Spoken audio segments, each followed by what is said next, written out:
எல்லாருக்கும் வணக்கம். இந்த வீடியோல டிசம்பர் 24, 2025 அன்னைக்கு பிசினஸ் நியூஸ் பேப்பர்ஸ்ல வந்த முக்கியமான பொருளாதாரம் மற்றும் முதலீடு சார்ந்த செய்திகளோட ஒரு சம்மரி தான் நம்ம பார்க்க போறோம். நிப்டி 50 வந்து பிளாட்டா தான் க்ளோஸ் ஆயிருக்கு. 26,142 அப்படிங்கிற பாயிண்ட்ல வந்து க்ளோஸ் பண்ணிருக்காங்க. அடுத்த வாரம் ஃபுல்லாவே நிப்டி 50 மூவ்மெண்ட் அப்படிங்கிறது பிளாட்டாவோ இல்ல பாசிட்டிவ் சைடோ இருக்கிறதுக்கு சான்ஸ் இருக்கு. ஏன்னா எஃப்ஐஐஸ் வந்து மோஸ்ட்லி ஹாலிடேல தான் இருப்பாங்க. ஸோ அவங்க அடுத்த வருஷம் ரிட்டர்ன் ஆகுற வரைக்கும் இந்த மூவ்மெண்ட் அப்படிங்கிறது டிஐஐஸோட அவங்களோட இன்வெஸ்ட்மெண்ட் பொறுத்து தான் வந்து நடக்கும். அதே சமயத்துல கோல்டு வந்து 4,479 அப்படிங்கிற அந்த ரேஞ்சில தான் வந்து இன்டர்நேஷனல் மார்க்கெட்ல இருக்கு. இந்தியன் மார்க்கெட்ல கிராமுக்கு 30 ரூபா வந்து ஆபரண தங்கம் ஏறி 12,800 அப்படிங்கிற ரேஞ்சில் வந்து சேல் ஆயிட்டு இருக்கு. இப்போ 3% ஜிஎஸ்டி நீங்க போட்டீங்க அப்படின்னா கண்டிப்பா 13,000 ரூபாய்க்கு மேல வந்து 1 கிராம் கோல்டோட ரேட் வந்து போயிடும். அடுத்து ஆர்பிஐயோட ஸ்டடி வந்து ஒண்ணு கொடுத்துருக்காங்க. அதுல அவங்க என்ன சொல்லியிருக்காங்க அப்படின்னா, எப்பவுமே ஜியோ பொலிட்டிக்கல் டென்ஷன்ஸ் வந்து நடக்கும்போது கோல்டு தான் வந்து ஸ்டேபிளான ஒரு அசட்டா வந்து இருக்கு அப்படிங்கிற மாதிரி சொல்லியிருக்காங்க. அதே சமயத்துல குரூடு வந்து ரொம்ப சென்சிட்டிவான ஒரு அசட்டா வந்து இருக்கு அப்படிங்கிற மாதிரி வந்து அந்த ரிப்போர்ட்ல வந்து சொல்லியிருக்காங்க. ஸோ 2025 அமெரிக்கன் டேரிஃப்ல ஆரம்பிச்சு ரஷ்யன் உக்ரைன் வார் வரைக்கும் நிறைய ஜியோ பொலிட்டிக்கல் டென்ஷன்ஸ் நடந்ததுனாலதான் கோல்டோட ரேலி வந்து ரொம்ப ஃபியூலா இருக்கு அப்படிங்கிறது தான் ஆர்பிஐ இந்த ஸ்டடியில சொன்ன ஒரு விஷயமா இருக்கு. அடுத்து இந்த 2025 இந்தியாவோட ஈக்விட்டிஸ் மார்க்கெட் அப்படிங்கிறது ஃபாரின் போர்ட்ஃபோலியோ இன்வெஸ்டர்ஸ்க்கு இருக்கிறதுலயே குறைஞ்சபட்சமான டாலர் ரிட்டர்ன்ஸ் வந்து கொடுத்திருக்கு. ஏன்னா டாலருக்கு எதிரான ரூபாயின் மதிப்பு தொடர்ந்து விழுந்துட்டே இருக்கு. இந்த ஒரு வருஷத்துல மட்டும் 6% வந்து கரெக்டா இருக்கு. ஸோ ருபி டேர்ம்லயே மார்க்கெட்டோட ரிட்டர்ன் அப்படிங்கிறது கிட்டத்தட்ட ஒரு சிங்கிள் டிஜிட்ல இருக்கும்போது டாலர் டேர்ம்ல அதை ரிட்டர்ன் கன்வெர்ட் பண்ணீங்க அப்படின்னா அப்போ மற்ற கண்ட்ரீஸ்ல ஃபாரின் போர்ட்ஃபோலியோ இன்வெஸ்ட் பண்றதை விட இந்தியாவில் இன்வெஸ்ட் பண்ணியிருந்தா அவங்க கிடைச்சிருக்க ரிட்டர்ன் அப்படிங்கிறது ரொம்ப கம்மியா தான் இருந்திருக்கு. ஸோ அதனாலதான் இந்த 2025 அப்படிங்கிறது எஃபிஐஸ் சேல் பண்ணிட்டே இருந்த ஒரு இயரா வந்து இருந்திருக்கு. போன வருஷம் எடுத்து பாத்தீங்க அப்படின்னா அவங்க சேலும் பண்ணல பையும் பண்ணல, கிட்டத்தட்ட பிளாட்டா தான் இருந்தாங்க 2024ல. ஆனா 2025 ஃபுல்லா 1,55,000 கோடி ஒர்த் ஆஃப் ஷேர்ஸை மார்க்கெட்ல எஃப்ஐஐஸ் வந்து சேல் பண்ணியிருக்காங்க. ஸோ இதனாலதான் மார்க்கெட் வந்து எங்கேயுமே போகாம ஒரு சிங்கிள் டிஜிட் ரிட்டர்ன் மட்டுமே கொடுத்திருக்கு. அதே டைம்ல டைரக்ட் ஈக்விட்டி இன்வெஸ்டர்ஸ் வந்து என்ன பண்ணியிருக்காங்க அப்படின்னு பார்த்தோம்னா அவங்களுமே ஓவராலா இந்த வருஷத்துல வந்து சேல் தான் பண்ணியிருக்காங்க. நெட்டா அவங்க 8,500 கோடி ஒர்த் ஆஃப் ஷேர்ஸை வந்து சேல் பண்ணியிருக்காங்க. ஸோ எஃப்ஐஎஸும் சேல் பண்ணியிருக்காங்க, டைரக்ட் ஈக்விட்டி இன்வெஸ்டர்ஸும் சேல் பண்ணியிருக்காங்க. டிஐஎஸ் மட்டும் தான் பை பண்றாங்க. ஸோ அந்த டிஐஎஸ் பையிங் அப்படிங்கிறது தான் மார்க்கெட்டை வந்து ஓரளவுக்கு ஒரு கரெக்ஷன்ல இருந்து காப்பாத்திட்டு இருக்கு அப்படின்னு நம்ம சொல்லலாம். அடுத்து இந்தியாவோட இந்த இண்டிசஸ் பர்ஃபார்மன்ஸை வேற எமர்ஜிங் மார்க்கெட்ஸோட எடுத்து கம்பேர் பண்றோம், ஏசியால இருக்கிற வேற வேற இண்டிசஸோட எடுத்து கம்பேர் பண்றோம் அப்படின்னா அப்பயுமே இந்தியன் மார்க்கெட் அப்படிங்கிறது தான் ஒரு ஒஸ்ட் பெர்ஃபார்மிங் இண்டெக்ஸஸ் தான் வந்து இருக்கு. ஸோ கடந்த ஒரு 10 வருஷத்துல இல்லாத அளவுக்கு இந்தியன் மார்க்கெட்டோட பர்ஃபார்மன்ஸ் அப்படிங்கிறது 2025 கொஞ்சம் மியூட்டடா தான் இருந்திருக்கு. இண்டிசஸே வந்து இந்த அளவுக்கு பர்ஃபார்மன்ஸ் வந்து ஒஸ்டா பண்ணும்போது பிராடர் மார்க்கெட்ல போய் எடுத்து பாக்குறோம் அப்படின்னா அங்க 75% ஆஃப் ஸ்டாக்ஸ் வந்து ஒரு வருஷம் ரிட்டர்ன் அப்படிங்கிறது நெகட்டிவா தான் இருந்திருக்கு. ஸோ 2026 எப்படி இருக்கும் அப்படிங்கிற எதிர்பார்ப்பு வந்து திரும்ப வந்து ஸ்டார்ட் ஆயிடுச்சு. ஏன்னா ஒரு வருஷம் ஃபுல்லாவே ஒரு கன்சால்டேஷனா ஒரு ரேஞ்சுக்குள்ளேயே இருந்த நிப்டி 50 2026 பாசிட்டிவ் மூவ் கொடுக்குமா அப்படிங்கிற விஷயங்கள் வந்து அடுத்தடுத்து நடக்கிற பொலிட்டிக்கல் டெவலப்மெண்ட்டையும் அமெரிக்கால என்ன நடக்குது, ஃபெட் வந்து என்ன பண்றாங்க, இந்தியாவோட எக்ஸ்போர்ட் வந்து எந்த அளவுக்கு வளருது அப்படிங்கறத பொறுத்துதான் இருக்கும் அப்படின்னு வந்து நான் வந்து நினைக்கிறேன்.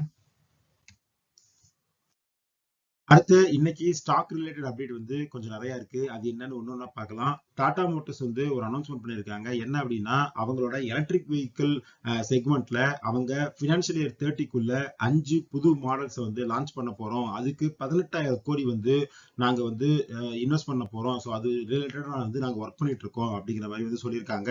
நாம முன்னாடி வீடியோல பார்த்திருக்கோம். இந்த டாடா மோட்டர்ஸ் பேஸ்ட் வெஹிக்கிள் அப்படிங்கிறது நான் அப்பப்ப கொஞ்சம் கொஞ்சமா ஒரு கன்சிடர் பண்ற ஒரு ஷேர் தான்.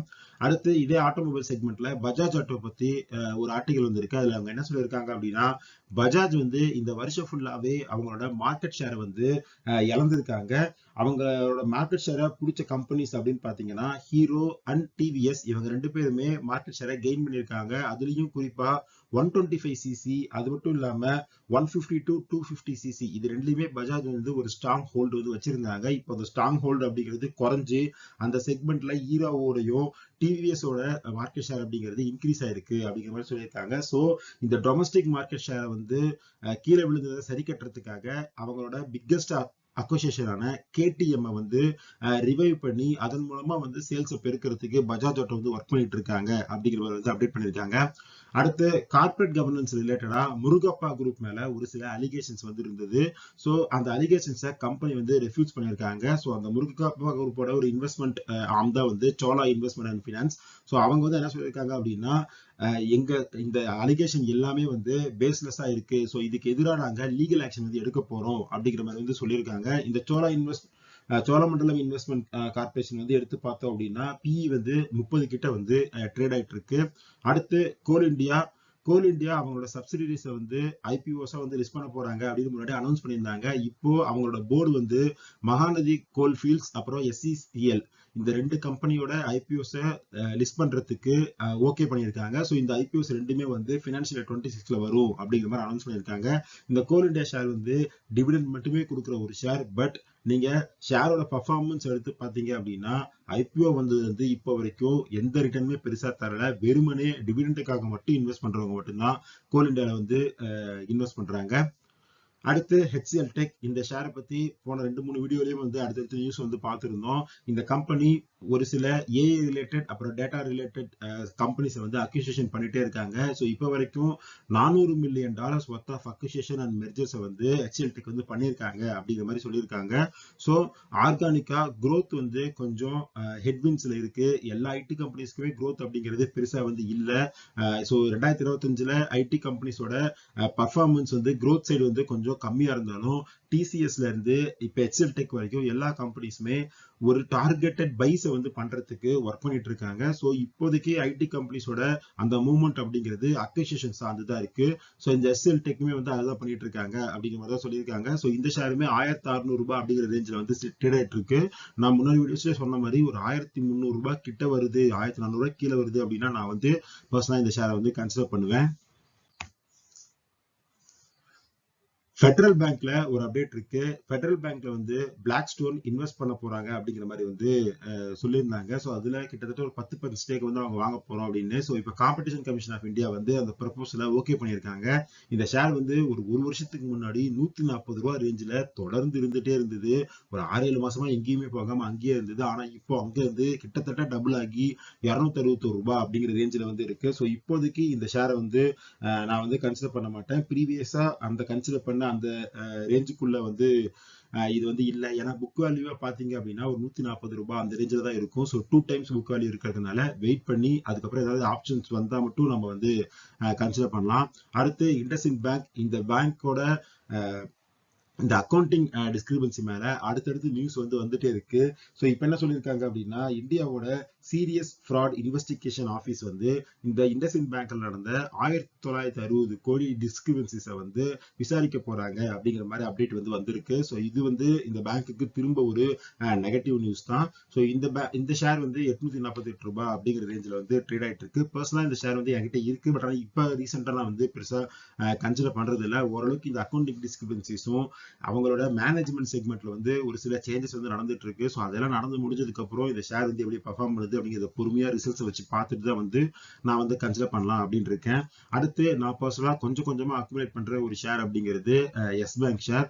அதுக்கான காரணம் என்ன அப்படின்னா ஜப்பானோட அந்த சுமிட்டோமோ பேங்க் வந்து இதுல வந்து இன்வெஸ்ட் பண்ணியிருந்தாங்க. 20% ஃபர்ஸ்ட் இன்வெஸ்ட் பண்ணியிருந்தாங்க. அது மட்டும் இல்லாம ஒரு 5% கிட்ட வந்து அவங்க வந்து அக்யூர் பண்ணியிருந்தாங்க. ஸோ அதுக்கப்புறமே வந்து இந்த பேங்கோட ஷேர்ல வந்து பெருசா மூவ்மெண்ட் இல்ல.